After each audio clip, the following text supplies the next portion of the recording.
안녕하세요. 저는 결혼 생활 10년 차가 되는 맏며느리예요. 어느 집이나 고부 갈등이 있으신 것 같던데 저도 그 고부 갈등 때문에 결혼 생활을 전전긍긍하며 지낸 것 같아요.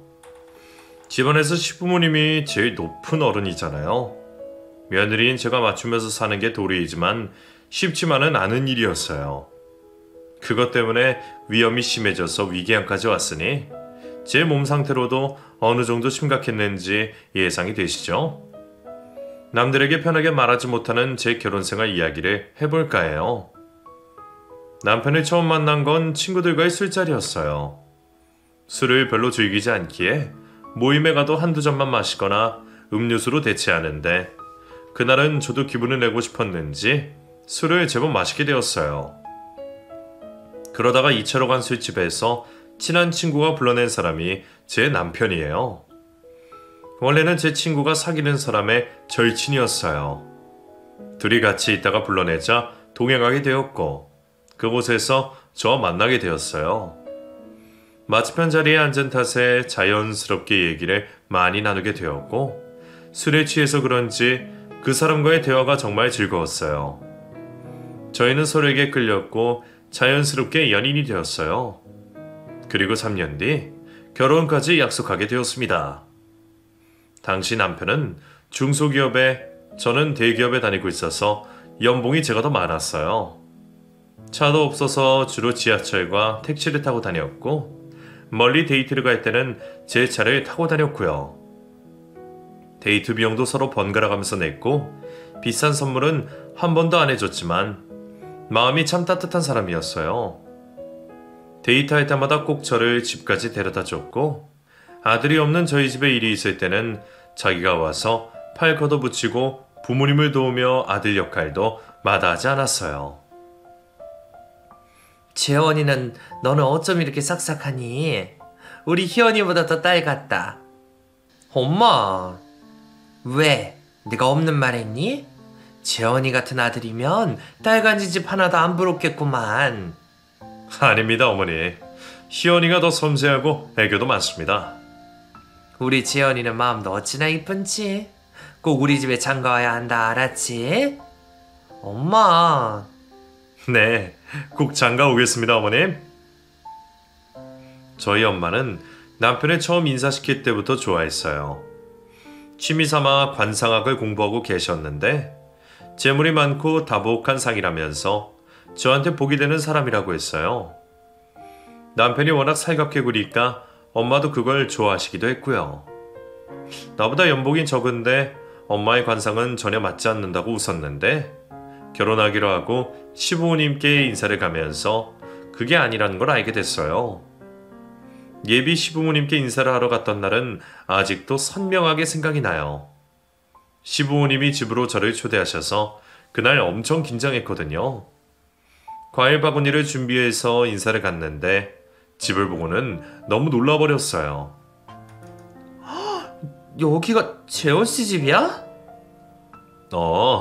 아버지가 아파트 싫어하셔서. 아버님이 아파트 생활을 안 좋아하셔서 주택에 산다고 했지만 제가 알고 있는 일반 단독주택이 아니었어요. 대문부터 보통 대문이 아니었고 집으로 들어가는 길에 정원이 넓게 깔려 있었어요. 3층짜리 주택은 그야말로 으리으리했고요. 여기 재원씨 집 맞아? 맞아. 들어가자. 부모님이 기다리시겠다. 집 안으로 들어가 예비 시부모님께 인사를 드리고 식사를 같이 했어요. 너무 놀란 데다 긴장도 해서 그날 먹은 음식이 뭐였는지 전혀 생각이 나지 않지만 시아버님이 저를 보고 너무 좋아하셨던 기억은 선명히 나요. 남편은 딸만 있는 저희 집과 반대로 아들만 둘이 있었고 그 중에 장남이었어요. 어머니는 동생을 낳은 뒤 후유증으로 어릴 때 돌아가셨고 지금의 어머니는 새어머니셨고요. 남편이 다 큰 다음에 재혼을 하신 터라 두 분 사이에 자식은 따로 없었지만 어머님이 데리고 온 딸이 하나 있기는 했어요. 희원이라고 했나? 얼굴이 참 밝고 인상이 좋구나. 우리 재원이랑 참 잘 어울려. 내 딸하고 싶을 만큼 나도 마음에 들고. 당신은? 당신 딸이 내 딸이 뭐 더 필요해요? 며느리랑 딸은 달라요. 이 사람이 손님 있는데 말 조심하지 않고. 남편의 계모인 시어머님은 이사들인 첫날부터 저를 무척이나 경계하셨는데 실은 티를 숨길 생각을 하지도 않으셨어요. 아무리 제가 아랫사람이라고는 하나 저를 싫어하는 걸 뻔히 하는데 기분이 좋을 리도 없었고요. 그날 식사를 마치고 나오면서 남편은 제가 기분 안 좋을까봐 엄청 신경을 썼어요. 어머님을 대신해 자기가 미안하다고 사과를 하는데 그 모습에 제 심경이 참 복잡해지더군요. 결혼을 생각하고 인사를 드린 건 맞지만 시어머님 되실 분이 대놓고 저를 싫어하시는데 과연 결혼하는 게 맞는지 고민이 참 많이 됐어요. 그날 인사를 드리고 오자 엄마가 많이 궁금해하셨어요. 집은 어떤지, 시부모님 되실 분들은 어떤지 이런 것들요. 엄마한테 시어머님에 대한 얘기를 해야 하나 말아야 하나 고민이 됐지만 저는 말하지 않았어요. 괜히 엄마가 기분 나쁘실 것 같아서요. 그리고 어쩌면 결혼을 반대하실지도 모르겠다는 걱정도 됐고요. 인사를 드리고 와서 고민을 많이 했지만 저는 결국 결혼을 하기로 결정했어요. 무엇보다 남편과 헤어질 자신이 없었고 시어머님과의 관계는 살면서 좋아질 수 있을 거라고 생각했어요. 그때는 어린 나이라 무서울 게 없었고 하면 된다고 생각을 했던 거죠. 그런데 막상 결혼을 하고 보니 깨닫게 되었어요. 무서운 고부 갈등은 저 혼자서 어찌할 수 없다는 것을요. 결혼식을 올리기 전까지 제 주변 지인들은 저의 남편에 대해서 다들 회의적이었어요. 능력이 없다고 생각을 했던 거죠. 절친들조차 결혼은 현실적인 거라고 조언을 해댔는데 막상 결혼식을 올리는 날 다들 놀라고 말았어요. 그날 남편 집안에 대해서 알게 됐거든요. 너 왜 말 안 했어? 뭘? 재원이 집안이 이렇게 좋다는 거 알았으면 우리가 그런 말 안 했지. 그러니까 욕 깜찍한 게 우리 속였어. 속이긴 나도 나중에 알았어. 나도 너희만큼 깜짝 놀랐다고. 우리 희연이 부잣집에 시집가니까 좋긴 한데 배도 아프네 부러워서. 나도. 희원아, 재현 씨 친구들 소개 좀 해줘봐. 알겠어. 결혼식은 정말 멋지게 진행이 됐어요. 저희 결혼 선물로 아버님이 준비해주신 결혼식이었는데 이벤트도 마음에 들고 분위기도 너무 좋았어요. 다들 저희 결혼식을 축하해 주었고 환하게 웃어주는 가운데 유일하게 웃지 않는 사람이 있었는데 그 사람이 바로 저희 시어머니가 시누이였어요. 가족 사진을 촬영하는데 너무 인상을 쓰고 계셔서 사진작가가 웃으라고 얘기할 정도로요. 그 모습에 걱정이 늘어진 사람은 저희 엄마셨어요. 상견례와 결혼식장에서 본 시어머님 표정만으로 엄마는 저를 싫어하는 걸 대번에 하셨고 제가 시집살이를 힘들게 할까봐 걱정을 많이 하셨어요. 그런 엄마를 안심시켜드린 건 남편이었고요.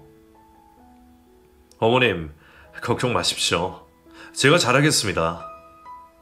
그래, 자네만 믿겠네. 우리 희연이 힘들지 않게 잘 챙겨줘. 그럼요. 걱정 마세요. 희원아, 너도 시부모님께 잘하고 네가 잘하면서 안 싸던 너들을 예뻐하시겠지. 걱정 마요, 엄마. 눈물바람이신 부모님을 안심시켜드리며 저도 마음이 많이 안 좋았어요. 남편과 같이 살게 된 건 좋았으나 부모님께 못해드린 것만 생각이 나서 그날 얼마나 울었는지 몰라요. 영영 이별하는 것도 아닌데 왜 그렇게 서럽던지. 부모 곁을 떠나 어른이 된다는 건 좋으면서도 슬픈 일인 것 같아요. 결혼 생활은 크게 힘든 건 없었어요. 제가 일 욕심이 있어서 계속 일을 하기로 했고 남편은 다니던 회사를 그만두고 집안 사업체로 새로 발령받아 아버님을 돕게 되었어요. 평일에는 일을 하고 주말에는 우리끼리 시간을 가지거나 시댁의 시부모님을 찾아뵀는데 가끔 인사를 드렸기에 시어머님과 마찰도 없었고요. 평일 직장에서 퇴근 후에 남편과 가지는 시간이 너무 좋았어요. 연애를 3년이나 했지만 결혼 생활은 또 다른 재미였어요. 시어머님은 저를 싫어하셨지만 시아버님은 저를 정말 많이 좋아해 주셨어요. 결혼 전 인사를 드릴 때부터 저를 예뻐라 하셨고, 제가 시댁에 가는 날이면 아버님과 둘이서 티타임 하는 걸 즐겨 하셨어요. 아버님과 둘이서 차를 마시고 있으면 남편이 와서 자기도 끼워달라고 했어요. 저도 차 좋아해요. 저도 한 잔 주세요. 얘기? 너는 저기 가서 혼자 놀아. 며느리랑 둘이서 차 마시는데 어디 끼어들어? 와, 아버지 진짜 차 조심하셔. 저 아들이에요. 나는 아들보다 며느리가 좋아. 이 집안에서 나랑 말통하는 사람은 우리 며느리밖에 없다. 아들인 남편도 셈을 내는데 아버님과 단둘이 차를 마시는 제가 시어머님은 얼마나 눈에 가시겠어요. 그게 보기 싫으셨는지 어느 날은 시누이를 불러다 앉히시더라고요. 당신 딸도 같이 차 한잔 해요. 맨날 며느리만 그리 끼고 도세요. 아빠, 차향이 진짜 좋아요. 피가 섞이지 않은 시누이는 새아버지인 아버님의 눈치를 살피며 친한 척 가까이 앉았어요. 본인이 마실 차까지 들고 와 곁에 앉으니 별 수 없이 동석을 했지만 시누이가 끼일 때는 아버님의 말수가 현저히 줄어들었어요. 평소에 하시는 아재 농담 같은 것도 안 하시고 날씨 얘기, 책 얘기만 하셨죠. 저와 둘이 있을 때와는 완전히 다른 모습이었어요. 아버님이 별로 좋아하지 않는다는 걸 시누이도 느꼈지만 몇 번은 개선 차를 마시러 나왔어요. 자기 딴에는 아버님과 맞는 대화 주제를 가지고 왔지만 아버님은 맞장구를 쳐주지 않았고 재미가 없었던지 어느 순간부터는 오지 않았어요. 그게 또 못마땅했던 시모는 본인이라도 끼려고 했는데 아버님이 빠지라고 하셨어요. 그때 시어머님이 저를 얼마나 노려보시든지 아주 많이 기분 나빠하시더니 결국 한마디 하셨어요. 아버님이 단둘이 차 마시자 해도 네 선에서 거절을 해라. 편가르기 하는 것도 아니고 이게 뭐니? 차 한잔하는 것뿐인데 어머님. 어머머 얘 봐라. 너 지금 시미한테 딴지 거는 거냐? 아니에요. 알겠습니다. 그 뒤로도 시어머님은 제가 하는 일 일일이 딴지를 걸었어요. 누가 봐도 저를 골탕 먹이려고 하는 게 뻔히 보였지만 저는 별말하지 않았고 남편에게도 알리지 않았어요. 남편에게 도와달라고 하면 몸은 편해지겠지만 시어머님과 영영 사이가 안 좋아질 것 같아서 당분간 제가 노력을 해보자 그렇게 마음먹었어요. 결혼을 하고 1년 정도 지났을 때 남편과 아이를 가지기로 했어요. 아버님 연세도 많으셨고 또 손주를 기다리고 계셨기에 기쁘게 해드리고 싶었거든요. 물론 저희 부부도 아이를 원했고요. 그런데 이상하게 임신이 잘 되지 않았어요. 워낙 불임 부부가 많아서 지인의 조언으로 불임 검사도 했지만 저희 둘 다 딱히 문제는 없었고요. 결혼하고 임신하는 건 자연스러운 수순인데 마음먹은 대로 되지 않으니 조바심이 났어요. 혹시나 평생 아이가 안 생기는 건 아닌가 걱정을 하고 있던 차에 아이가 생겼어요. 저희 부부는 정말 기뻤어요. 생애 처음으로 만난 임신 소식에 둘 다 기쁨을 감출 수 없었지만 혹시 모를 상황에 대비해 안정기에 부모님께 알리기도 했죠.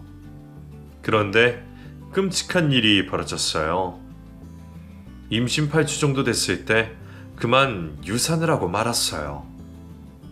유산이 된 걸 알았을 때 얼마나 힘들었는지 몰라요. 불과 몇 달 사이에 천국과 지옥으로 가며 저는 그만 우울증에 빠졌고 회사를 그만둘 수밖에 없었어요. 견디기 힘든 일을 겪으며 시댁으로 가지도 못하자 아버님이 직접 집으로 찾아오셨고 슬픈 소식을 알게 되셨어요. 아버님은 제 손을 꼭 잡으며 괜찮다고 위로해 주셨는데 그 손이 너무 따뜻해 저는 그만 울음이 터져버렸고 아버님 어깨가 흠뻑 젖도록 눈물을 쏟아냈어요. 우는 저를 다독이는 손에 의지해 한참을 울다가 얼굴을 들었는데 시어머님의 차가운 눈과 마주쳤어요. 아이를 잃고 슬퍼서 눈물을 쏟아내는 그 순간에도 시어머님은 저를 못마땅해 하시더라고요. 그 차가운 시선을 마주하는데 얼마나 서럽던지. 시어머님이 나를 미워한다는 걸 알고 있기에 더 견디기가 힘들었어요. 그날 이후 저는 시댁에 가지 않게 되었고 한동안 시아버님도 뵙지 못한 채 시간이 흘렀어요. 겨우 마음을 다독였을 즈음 도련님이 결혼을 한다는 소식이 들려왔어요. 아이러니하게도 혼전 임신 때문에 결혼을 서두르게 되었는데 그때 참 기분이 그렇더라고요. 저는 아이를 잃었는데 동서될 사람은 임신해서 결혼을 하는 거니 저와 입장이 상반된 거잖아요. 마음 같아선 집 밖을 나가고 싶지 않았지만 집안 행사인데 제가 빠질 수는 없었어요. 너랑 다르게 둘째는 아기집이 튼튼한 모양이다. 어머님, 뭐라고 하셨어요? 얘 봐라. 내가 뭐 못할 소리 했니? 시어머님은 제가 힘들어하는 걸 뻔히 알면서 들으라는 듯이 가슴 아픈 얘기를 하셨고 저는 참지 못하고 그동안 서운했던 일까지 다 말하게 됐어요. 어머님은 저한테 왜 그러세요? 제가 그렇게도 싫으세요? 너 지금 누구 앞에서 이러는 거야? 새언니, 지금 우리 엄마한테 대드는 거예요? 와, 이제 본성이 나오네. 그동안 혼자 우아한 척 다 하더니 엄마, 아빠한테 다 이러자, 어? 아가씨. 아, 왜요? 이제 나한테도 소리 지르는 거예요? 시아버님은 회사에 계셨고 시댁에는 저와 시어머님, 시누이만 있었어요. 둘이서 자기 입맛대로 저를 몰아가는데 작정한 사람들을 당해낼 수 없었어요. 둘은 저를 시어머니 우습게 보는 못된 며느리로 몰고 갔어요. 아무리 아니라고 한들 그 둘에게는 소용없었고 저는 된통 당하고 말았어요. 가시돋친 말을 한 건 시어머님인데 왜 내가 나쁜 사람이 되어야 하는 건지 속상한 마음에 얼마나 울었는지 몰라요. 심지어 저녁에 퇴근한 남편이 무슨 일이냐며 어머니께 전화를 받았다고 하는데 미치겠더라고요. 저는 남편에게 그간 있었던 일들을 다 얘기했어요. 남편은 왜 이제 얘기하냐며 저와 같이 화를 내줬어요. 그러더니 자기가 시어머님과 얘기를 해보겠다고 하더군요. 저는 그러지 말라고 말렸어요. 남편이 시어머니께 따지며 분명 집안이 시끄러워질 테고 도련님이 결혼을 앞둔 상황에 괜히 집안 분위기만 어수선해질 것 같았어요. 아버님은 맏며느리 잘 봤다고 그리 좋아하셨는데 저 때문에 속상하시게 하고 싶지도 않았고요. 저 하나만 참으면 괜찮아지겠지 그렇게 생각했어요. 재아가 많이 속상했지?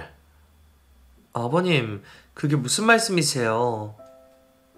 오랜만에 아버님과 다가라 했는데 대뜸 이렇게 물으셨어요. 시어머님과의 일을 다 알고 있다고 하시며 대신 미안하다는 말씀을 하셨어요. 남편에게서 다 들었다면서 시어머님을 대신해 사과하시는데 제가 어쩔 줄은 모르겠더라고요. 민망하면서도 한편으론 위로가 됐어요. 일방적으로 미움을 받는다는 거 그거 진짜 속상한 일이거든요. 게다가 어른이라고 제 입장에서 뭐라 말도 못하니 그것 또한 답답한 일이었고요. 말 한마디에 천냥빚을 갚는다잖아요. 아버님이 알아주시니 속상했던 마음이 다 사라지고 많은 위로가 됐어요. 그렇게 저는 다시 힘을 얻었지만 시어머님은 여전히 지치지도 않고 저를 미워했어요. 드디어 도련님이 결혼을 했고 저에게 동서가 생겼어요.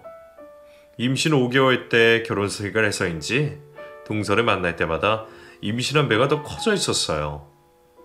배가 무거워져서 힘들다고 말하는 동서를 만날 때 마음이 씁쓸했지만 애써 괜찮은 척을 했어요. 다시 저에게도 아이가 생길 거라는 희망을 가지면서요. 시어머님도 아버님께 한 소리 들으셨는지 저에게 말조심을 하셨고 한동안 아슬아슬한 평화가 계속됐어요. 그러던 어느 날 아버님이 쓰러지시게 됐어요. 집안은 발칵 뒤집혔고 급히 병원으로 가니 뇌졸중이라는 판정을 받았어요. 다행히 병원에 빨리 가서 심하지는 않았지만 마비가 생겨 아버님은 입원 생활을 하시게 됐어요. 그동안 아버님 곁에서 회사 운영을 배우고 있던 남편은 아버님의 빈자리를 메우기 위해 동분서주 바쁘게 다녔고, 저는 아버님을 돌보기 위해 병원에 매일같이 찾아가게 됐어요. 매일 찾아가는 일이 힘이 들었지만 그래도 아버님 걱정하는 마음에 가만히 집에 있을 수가 없었죠. 입원실에 꽃을 꽃 몇 송이 준비해 가는데 입구에서 시어머님을 만났어요. 또 왔니? 네, 어머님. 제가 낮에 있을게요. 어머니 피곤하신데 집에서 쉬다가 오세요. 네가 또 무슨 소리를 할 줄 알고 내가 자리 비우니? 어머님, 왜 그러세요? 너 솔직히 말해봐라. 병원에 매일 오는 거 유산 때문에 그러니? 네? 시어머님은 저더러 솔직하게 말하라며 다그쳤어요. 남편이 집안의 장남이긴 했지만 아버님 유산에 대해서는 정말 한 번도 생각한 적이 없었는데 그렇게 몰아가듯이 말씀하시는 어머님이 너무 서운했어요. 나를 도대체 어떻게 보는가 싶어 화도 났고요. 저는 더 이상 상대하고 싶지가 않았어요. 정신적으로 너무 힘들었거든요. 그래서 원하는 대로 하겠다고 했어요. 그러자 기다렸다는 듯이 병원에 오지 말라고 하셨고, 아버님이 마음에 걸렸지만 그 뒤로 발길을 끊었어요.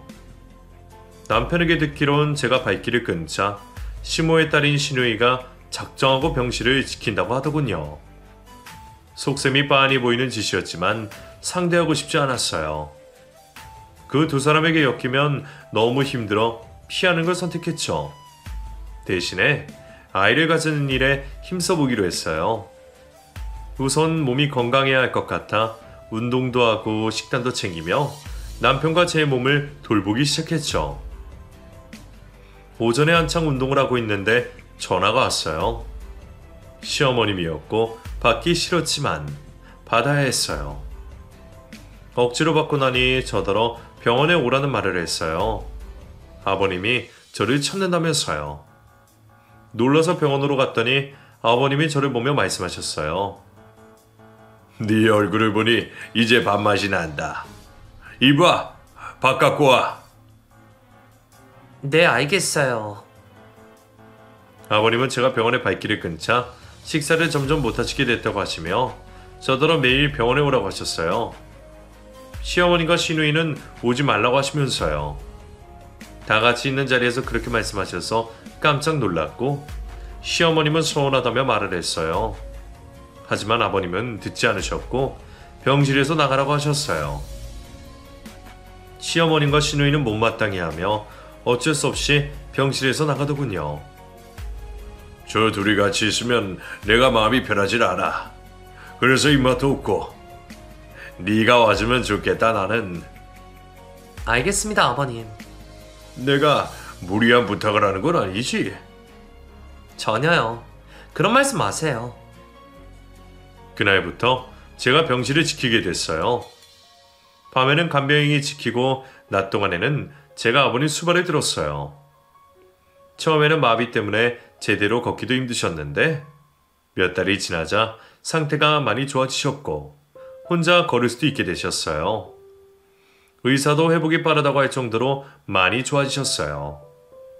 제가 간병을 하고부터 식사도 잘 하시고 약도 잘 드시고 한결 좋아지셨다고 가족들이 저에게 고맙다며 인사를 하더군요.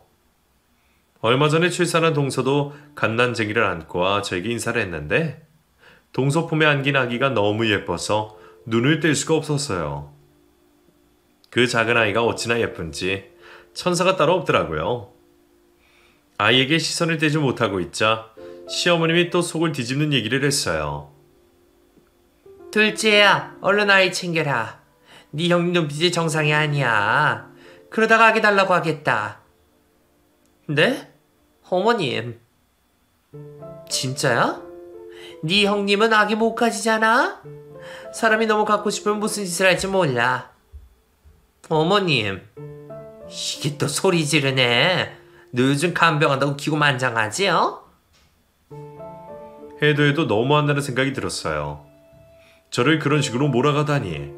사람이 참 악하다는 생각을 하며 울면서 방을 뛰쳐나갔어요. 뒤늦게 오간 대화를 들은 남편이 와서 저를 다독여줬지만 이미 받은 상처가 쉽게 아물지 않았어요. 남편도 몇 번이나 시어머님께 말 조심해달라고 항의했지만 들은 척 만척하는 사람이니 달라지는 게 없었어요. 시어머님은 저에게 참 모진 말을 서슴없이 했는데 그 중에 제일 심한 말이 이거였어요. 그 말을 한 날은 제 생일이었는데 저희 집으로 동서 가족을 초대해 같이 저녁을 먹기로 했어요. 동서와 저는 성향이 잘 맞았고 동서도 저를 형님으로 잘 따라줘 사이가 좋았어요.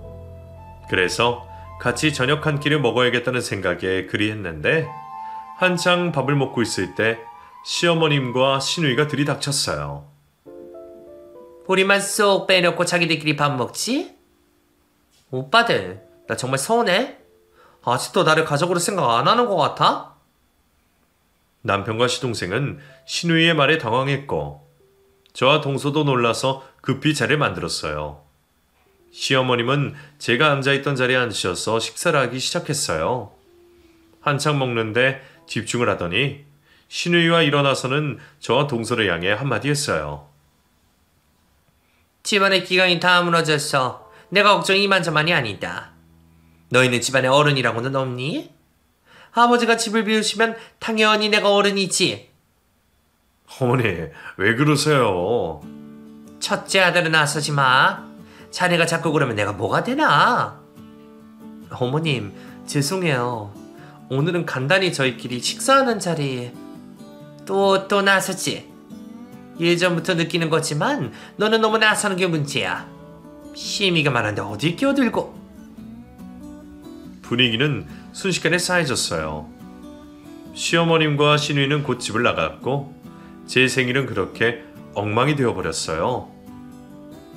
동서부부도 어색하게 인사하고는 집으로 돌아갔고요. 저보다 남편이 더 화가 나서는 시어머님과 얘기를 하겠다고 했지만 저는 그러지 말라고 했어요. 대화를 해도 통하는 사람이랑 해야 하는 거잖아요. 아버님도 편찮으신 상황에 분란을 만들어봤자 속만 시끄러울 뿐이었어요. 시어머님과 마주치지 않기 위해 조심하면서 아버님 병간호는 계속되었어요. 이제는 많이 좋아져 조금만 더 있으면 태어날 수도 있을 정도로 회복이 되셨어요. 체력이 다시 올라오자 아버님은 회사 일에 조금씩 관여하시게 되었고 남편이 병원으로 와서 회의를 할 때도 있었어요. 그러다 아버님 소재의 서류를 가져오라는 심부름을 하게 됐어요. 저는 서둘러 시댁으로 향했고 마침 시댁에는 아무도 없더군요. 저는 곧장 서재료가 서류를 챙겨 나왔는데 입구에서 시어머님과 마주쳤어요. 네가 우리 집에 웬일이냐 연락도 없이. 아버님 심부름으로 왔어요. 급해서 먼저 가볼게요 어머님. 너. 네. 나대지 말고 있어라. 어? 밑도 끝도 없는 그런 말을 들으며 황당했어요.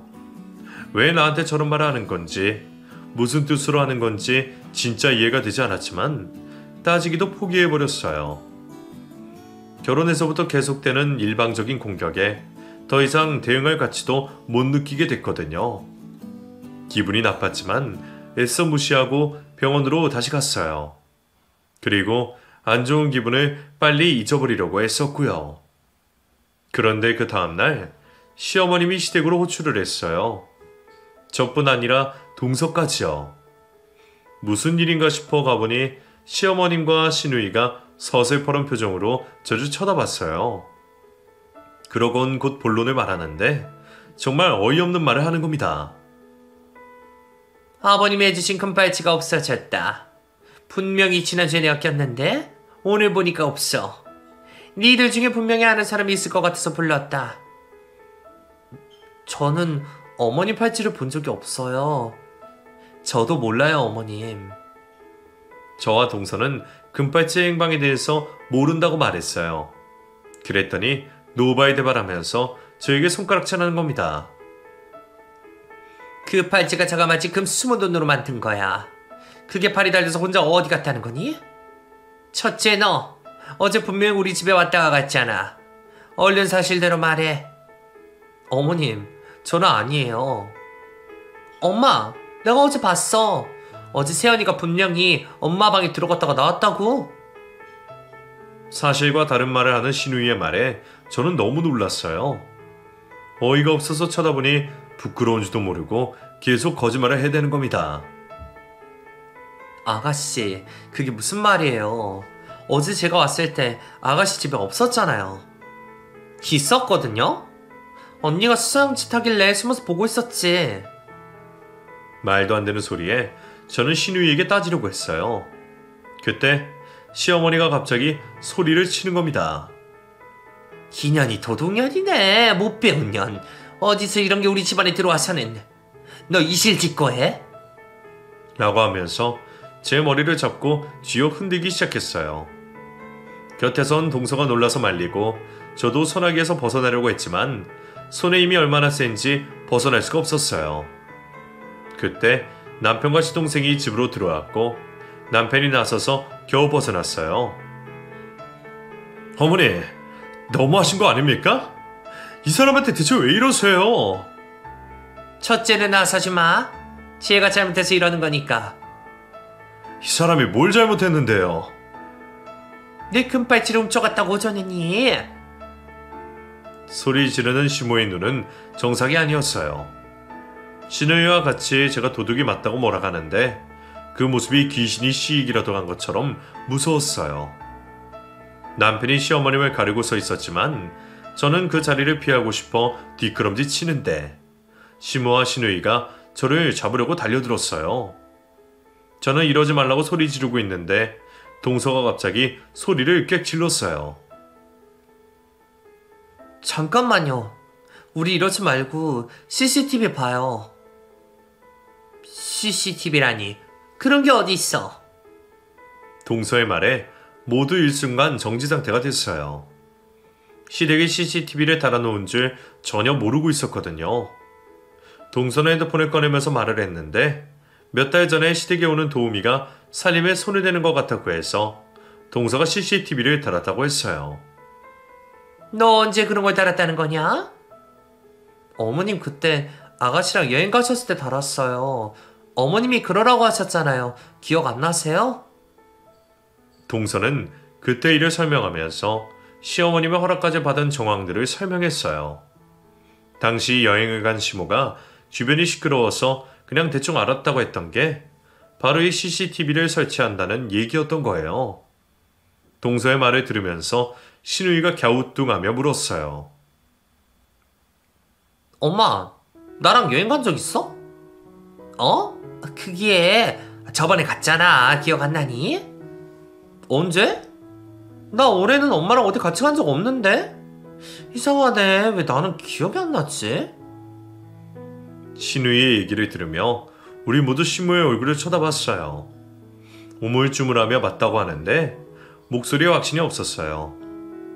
동서가 핸드폰을 확인하는 사이에 시모는 점점 얼굴이 새파랗게 질리기 시작했고 신우이는 여행 누구랑 갔냐고 다그쳐 물었어요.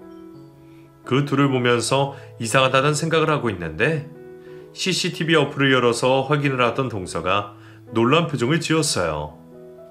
뭔가 심각한 표정인데 말을 못하는 거예요. 왜 그래? 뭐가 있길래 말을 못해? 이리 줘봐. 시동생이 동서에게 핸드폰을 빼서 확인을 하더니 놀란 표정으로 말없이 남편에게 핸드폰을 넘겨줬어요. 시모는 불안한 표정으로 아무 말 없이 가만히 있었고요. 남편과 저는 영상을 봤어요. 영상 속에는 제 모습이 나왔는데 그냥 아버님의 서류만 챙겨서 나가는 게 다였어요. 제 손 어디에도 금팔찌는 보이지 않았고요. 그런데 이윽고 시어머님의 모습이 나왔어요. 집안에 왔다 갔다 하더니 누가 집에 온 것 같았어요. 화면에 빨리 감아 돌리니 웬 젊은 남자가 집에 들어왔고 곧이어 시어머님과 껴안는 거예요. 남편과 저는 눈알이 튀어나올 것 같이 놀라서 아무 말도 못했어요. 어머니, 이 사람 누굽니까? 남편은 심각한 표정으로 자신의 새어머니를 쳐다봤어요. 시어머님, 아니 그 여자는 말을 더듬으며 변명을 하기 시작했어요. 아니, 그게 우리 조카야, 조카. 뭔 조카? 엄마, 조카가 어딨어? 누구? 나 연락하는 사촌 아무도 없는데? 신우의 말에 그 여자는 당황해 손으로 입을 막으며 닥치고 가만히 있으라고 했어요. 평소 그 여자는 자기 딸이라면 오냐오냐 껌뻑 죽는 사람이라 말도 함부로 안 하는데 닥치라고 하니 신우이도 놀라서 자기 엄마를 쳐다보더군요. 연락을 하며 지내는 사촌도 없다는 신우이의 말에 남편은 다시 그 여자를 쳐다보며 다그쳤어요. 지금 아픈 아버지를 두고 바람을 피운 겁니까? 이렇게 새파랗게 어린 남자랑? 바람이라니 무슨 그런 말도 안 되는 소리를 해. 오해야 오해. 조카 맞다.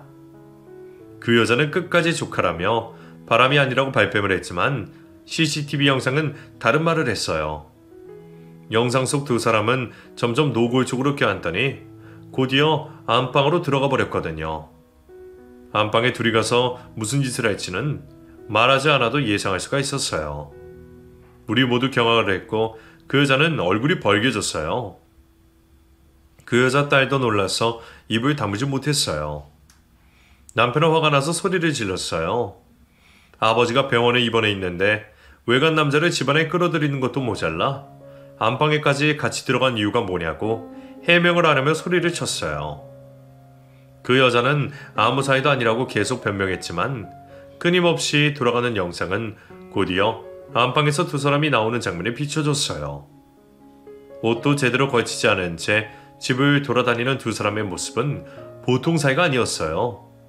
조카는 더더군다나 아니었고요. 그 여자는 남편의 손에 든 핸드폰을 뺏으려고 애썼지만 남편이 그 손을 뿌리쳤어요. 그 힘에 밀려 바닥에 쓰러진 여자는 싹싹 빌기 시작했어요. 내가 잠깐 미쳤었나 봐. 그냥 잠시 재미 좀 본 거야. 바로 다 정리할게. 그러니까 아버지께는 아무 말도 하지 말아줘. 잘못한 건 아세요? 사람의 탈을 쓰고 어떻게 이럴 수가 있습니까? 그러면서 내 아내에게 그렇게 못시게 굴어요? 내가 잘못했어. 내가 다 잘못했어. 그냥 해프닝이야. 제발 살려줘. 나 좀 살려줘. 눈물 콧물 다 빼면서 사정사정하는 모습이 정말 가관이었어요. 바로 직전까지 자기가 시어른이라고 저를 못 잡먹어 안달이라는 듯 굴었던 사람이 어디 갔나 싶더라고요. 신우이는 자기 엄마의 비굴한 모습을 보고는 씩씩거리며 집을 나가버렸고 그 여자는 계속 싹싹 빌고 있었어요. 나중에 영상을 마저 찾아보니 금발찌를 숨긴 사람은 다름 아닌 시어머님, 그 여자였어요. 저에게 다 뒤집어 씌우려고 했다가 모든 게 다 뽀록이 나고 만 거예요. 세상에. 도대체 저한테 무슨 억가심정이 있어서 이랬어요? 나한테 뒤집어 씌우려고 하다니. 당신이 그러고도 사람이야? 미안해. 내가 정말 미안해. 정신이 어떻게 됐나 봐. 내가 잘못했어. 아버님께 제발 비밀로 해달라며 잘못했다고 저에게 용서를 구했지만 저희는 그 여자를 쫓아내야 한다 생각했어요. 저의 옷을 붙잡고 매달리는 그 여자를 뿌리치고 집에서 나왔어요. 그리고 아버님이 치료 중인 것을 알지만 알리기로 했고요. 남편과 제가 말씀드리기로 해서 병실로 갔어요. 저희는 아버님께 있었던 일을 모두 말씀드렸고 CCTV 얘기도 드렸어요. 놀라실까봐 계속 상태를 살폈는데 의외로 담담하신 아버님이었어요.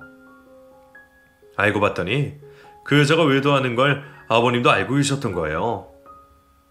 그 여자, 남자를 그렇게 밝히더니 결국엔 집어릇 걔 모준 모양이구나. 아버지, 다 알고 계셨어요? 나한테 들킨 거 몇 번이나 돼? 진작 떼내려고 했다만 니들 보기 민망하기도 하고 니들 결혼 앞두고 혼주족에서 혼자 하는 것보다 보기 나을 것 같아서 참았지. 그래도 그 여자 볼 때마다 속이 편하진 않았어. 아버지, 왜 그러셨어요? 젊을 때는 그래도 사람이 순수했는데 그때 내가 속아 결혼을 한 건지 살면서 점점 변하더구나. 지원을 안 하려고 하다가 너희도 생각해서 했는데 그게 내 잘못된 선택이었어. 나한테 바람 피운 거 들키고 싹싹 빌면서 다시는 안 하겠다고 해서 봐준 건데 결국 이렇게 될 걸 그때 정리할 걸 그랬다. 내가 잘못 생각했어. 아버님이 그동안 시어머님과 시누이를 멀리하셨던 이유가 모두 있었어요. 모든 걸 다 알면서 눈 감아주셨으니 혼자 얼마나 속상하셨을까 싶어 아버님이 안쓰럽게 느껴졌어요. 아버님은 곧이어 변호사를 불러 이혼을 하겠다고 하셨는데 각서 한 장을 꺼내셨어요. 예전에 아버님께 외도를 들켜서 그 여자가 쓴 각서였는데 또다시 외도를 할 경우 재산 분할과 위자료 없이 합의 이혼을 하겠다는 게 적혀있더군요. 공증까지 받은 거야. 그런 여자한테 한 푼이라도 줄 수 없지. 빈손으로 쫓아낼 거야. 이렇게 말씀하시며 변호사에게 각서를 넘기라고 하셨어요. 결국 그 여자와 그 여자의 딸은 자기가 놓은 덫에 걸려서 집안에서 나가게 됐어요. 저한테 그렇게 모질게 굴더니 그 화를 자기가 도로 맞게 된 거예요. 그 큰 집에서 달랑 트렁크 하나 끌고 나가는 모습이 어찌 처량하게 보이던지요. 불쌍해 보였지만 어쩌겠어요. 자업자득인 거죠. 나중에 듣고 보니 그 여자 빚 때문에 개인 파산을 했다고 했어요. 사치스럽게 살더니 아버니 돈이었으니 결국 파산을 했나 봐요. 그 나이에 어디 가서 대접받고 일도 못할 텐데 참 안타까운 인생인 것 같아요. 난리가 난 것에 비해 시아버님의 이혼은 깔끔하게 끝났어요. 철두철미하게 드신 아버님의 준비성 덕분에 쉽게 끝났죠. 이후 아버님의 회사 경영을 두 아들에게 똑같이 나누어 주셨어요. 그리고 살던 집을 처분하고 전원생활을 하시기로 했어요. 교회에 한적한 곳에서 지내고 싶다고 하셔서 그런 곳에서 요양하며 지내고 계세요. 동선에는 둘째가 생겨서 지금 임신 중인데 저에게도 좋은 일이 생겼어요. 얼마 전에 다시 임신이 됐거든요. 두 동서가 나란히 배가 불러서 있게 되어 얼마나 웃긴지 모르겠어요. 그래도 다행인 게 동서에게 의지할 수 있어서 좋은 것 같아요. 요즘 동서랑은 둘도 없는 베스트 프렌드로 지내고 있어서 얼마나 재밌는지 몰라요. 같이 맛있는 것도 먹고 좋은데 구경도 가고요. 덕분인지 지난주에 안정기에 들었었는데 병원에서도 안심해도 될 것 같다고 말했어요. 출산하는 날까지 조심해서 이번에는 꼭 아이를 품에 안아보고 싶어요. 구독자분들 응원 주실 거죠? 결혼하고 나서 참고만 사는 게 많이 힘들었어요. 하지만 결국엔 다 잘 되고 나니 제 미련스러운 행동이 부질없는 짓은 아니었다는 생각이 들어요. 다른 사람에게 미움받는다는 게 생각보다 힘든 일이라 지난 상처들이 다 잊혀지지 않지만 이렇게 속풀이를 할 수 있어서 좋아진 것 같아요. 고구마 먹은 것 같은 답답한 제 이야기 끝까지 들어주셔서 고맙습니다.